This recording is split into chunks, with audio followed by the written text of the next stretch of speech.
Ito na po yung pungapong namin nakuha kanina. Ayan. Ito na yung aming pungapong.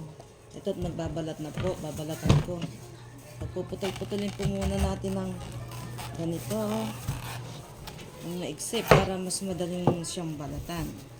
Ayan. Oops. Ayan. Ayan.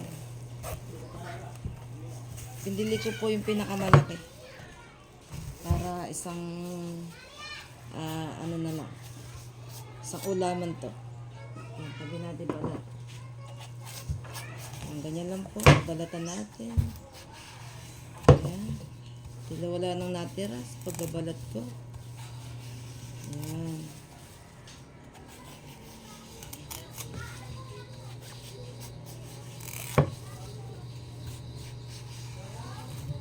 Ayan, ito po yung ating itsura pag nabalatan na.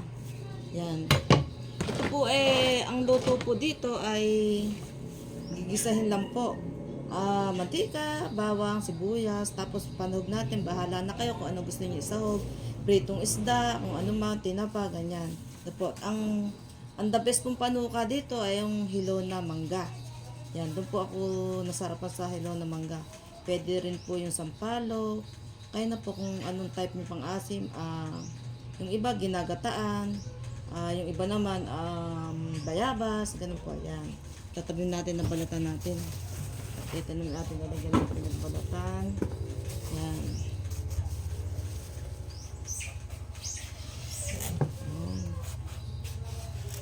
Marami po itong nakuha namin na ito. Tatansyahin lang natin yung iluluto natin kasi pang maramihan na iluluto natin. At yung iba gusto, sasahog na lang natin sa iluluto. At yung mga kapitbahay, sahog na natin. Para isang lutuan na lang. Ganun po dito sa aming gawin na ito. Hingian lang ng ulam pag meron. Ayan. Ang the best pong sahog natin na gulay pa ay yung saluyot. Ayan. Mamaya naman, mangunguha ko ng saluyot. Marami po dito sa aming likod bahay. Sa may bandang bukid, marami po dito. Yan, lahat po ng libre lang natin makukuha dito sa probinsya. Ganun po, pag tag-ulan, maraming mga libreng gulay. Masipag lang po kayong mangunguha. Ayan. Masipag lang kayong pumunta sa mga tinutubuan nito, tsak na marami. Ayan. Sa ngayon po, sabi nila wala pang, yung iba hindi kinakain, hindi nila kilalang kinakain to. Pagkain lang kasi ng baboy ito nakagisnan ko na kasi ito na pwedeng kainin sa mga ninuno. Yun, nakagisnan ko na. Tinikma, masarap naman, di okay, hindi naman nakakamatay. Kaya pwede natin kainin. Pero sa pag-aaral, parang wala pang ibinibigay na kung anong benefits nito. Ayan. Tabi natin ang ating. Ayan.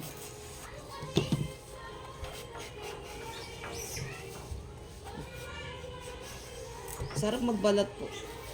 Ayan para siyang foam. Ayan. Texture niya parang foam.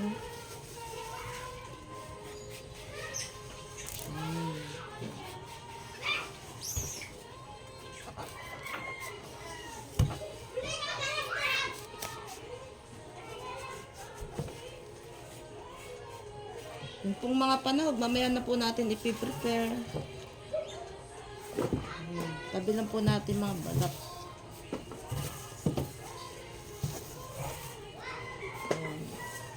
Yung paghihiwa naman po ay medyo nipisa natin. Kung ito ay malaki, gawin natin ganyan, slice natin. Yan.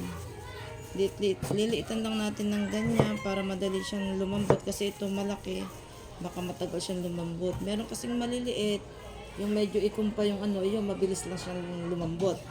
Pero ito medyo mataas na, tsaka medyo bumuka na yung pwede pa naman daw ito, sabi ng aking kumaring kasamang nanguha. Pero pwede naman talaga, alam ko naman. Yan.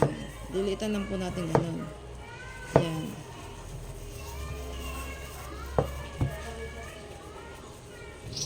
Pero po nung araw talaga, napakadaming tumutubong ganito, kinukuha at ginagawang pagkain ng baboy, niluluto. Nilalaga. Naranasan ko din po yun nung aking bata. Nakita ko nanay ko, nangunguha ng ganito, yun, pinapakain nila sa baboy, nilalaga, nakikita ko nung aking bata pa. Yan, ito lang po. At yung pagluluto po, baka po mamaya o bukas, yan. Ito mamaya, iluluto ito sigurado. Ayan, gabi na, panghapunan na po namin. Yan. Thank you for watching po. Bye-bye.